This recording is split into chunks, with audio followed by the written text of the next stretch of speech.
Will you drink to the earth and to the days which have passed upon it? Will you drink to the fullness which was and to friends who have passed on? Will you drink to good company well met?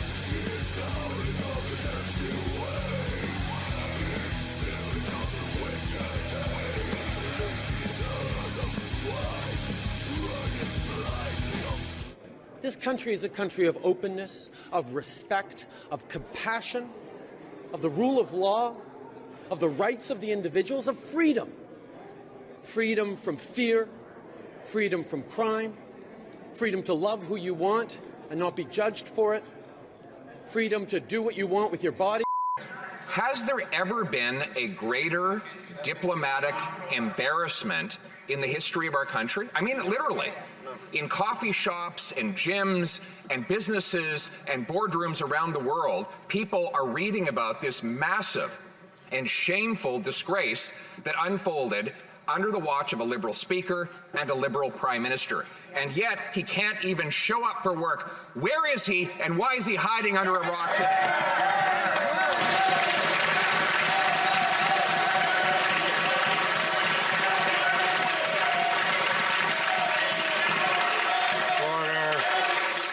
The Speaker of the House announced his resignation because he took responsibility for his actions that have hurt parliamentarians and have hurt all Canadians and indeed Canada's reputation. That is why every party in this House called for his resignation. But I do find it ironic, Mr. Speaker, that we have barely heard a word of support for Ukraine from the Leader of the Opposition until he sees political wedge issue and tries to politicize this issue.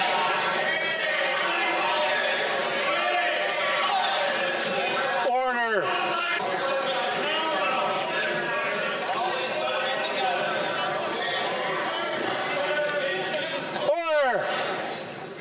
The Speaker of the House took the fall, and the Prime Minister continues to blame everyone else. A full-blown international embarrassment for our country, for our allies, and for everything this nation did to defeat the Nazis. An actual Nazi invited to the House of Commons, welcomed, and celebrated as a hero. And a government that vetted everyone here. The PM has called Canadian citizens Nazis. Will he muster the courage and stand up on his feet today and take responsibility? The Honourable Government House Leader.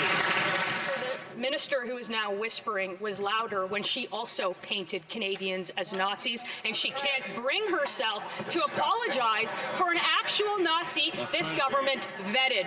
Worse even, she tried to strike it from the historical record of this House as if it never happened. A descendant of Holocaust survivors distorting the Holocaust. You should be ashamed of yourself. I don't know how many...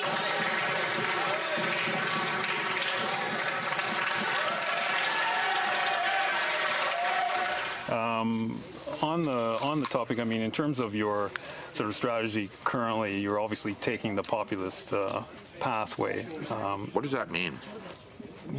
Well, appealing to people's more emotional levels, I would guess. I mean, certainly you tap very strong ideological language quite frequently. Like what? Left wing, this and that, right wing, I mean, it's that type of ideological spectrum. I never really talk about left or right. Anyways, a lot of people don't really believe in that. Okay. But the point of this question is, I mean, why should Canadians trust you with their vote, given, not just the sort of ideological inclination in terms of taking the page of Donald Trump's book, but what are you also talking about? What page? What page? Can you give me a page? Give me the page. I don't know what your question is. Then forget that. Why should Canadians trust you with their vote? Common sense. Okay. Common sense for a change. We're going to make common sense common in this country. We don't have any common sense in the current government. Hamas is not a terrorist group.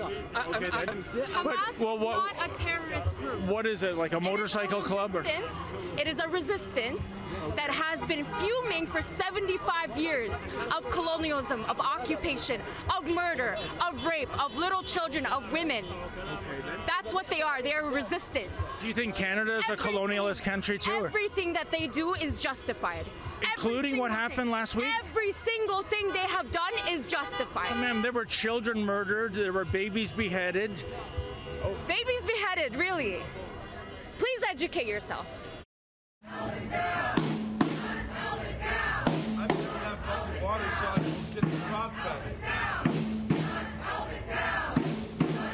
Can you call us hey? Don't forget what you did in 1948. Don't forget what the Jews did in 1948 and 1941. But when you all examined colonization and decolonizing, what did you actually think that would look like? Like, for real, it is so interesting watching people comment on this. To exalt the law, and bring down hate, and bring down hate, and bring down hate, and bring down hate. We are here today. We are here today. Because Queens can love. Because Queens can love. And love we will. And love we will. That is the problem with this LGBTQ plus whatever situation. All right, you can call yourself what you want. You can consider yourself to be whatever you want. Now, whether I think you're right or I think you're wrong doesn't matter, because it's not about me. I'm not the one that anybody has to answer to. So I don't insist that you change your view of who you are. Stop insisting that other people change their view of who you are. Other people's view don't matter.